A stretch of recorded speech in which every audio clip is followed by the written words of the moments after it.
The inputs and outputs of this machine can be monitored right from your HMI. This will tell you what's going on, what's off. If you, for example, 2.5, which is card 2, fifth input, the run jog. So if I come down here and change my run jog, you can see that indicator changes. Start all fillers, same thing. On, off. You can look at all your inputs.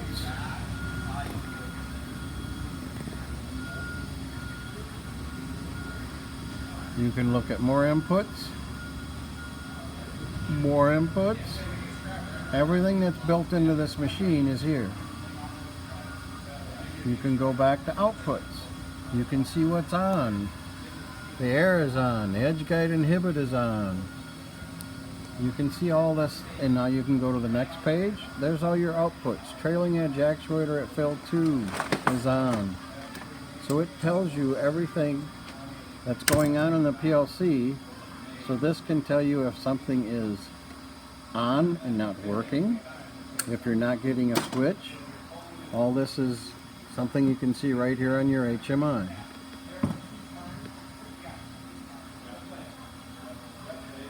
Fault screen is just a screen that's going to have your messages on what fault it is, and then you acknowledge that. Fillers are all your fillers.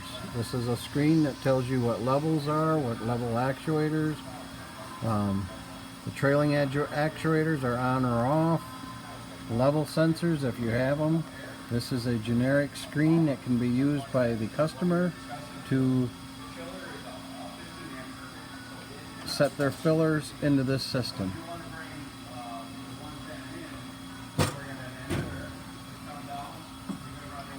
The next are punches. These are accessories too, which is like your gusset, top seal, tear notch, nitrogen, printer. All those can be turned on and off. And remember, when you turn these on and off, it also shows up on your screen if they're on or off. I just turned the printer on. So if I select that, I can turn the printer off. Go back. Printer is now off.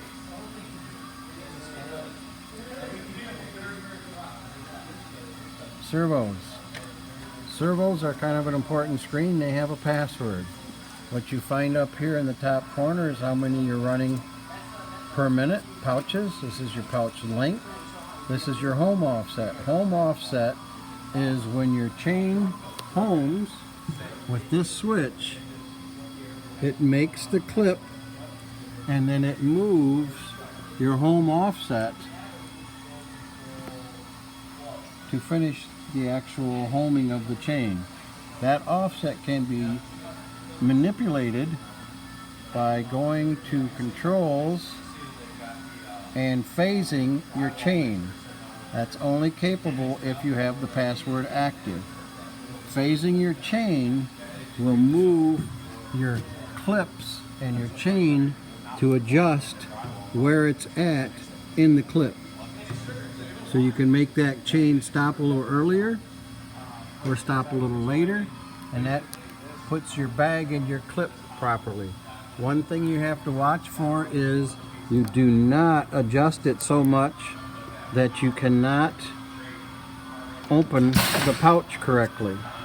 This has to hit on the sweet spot to open this clip correctly.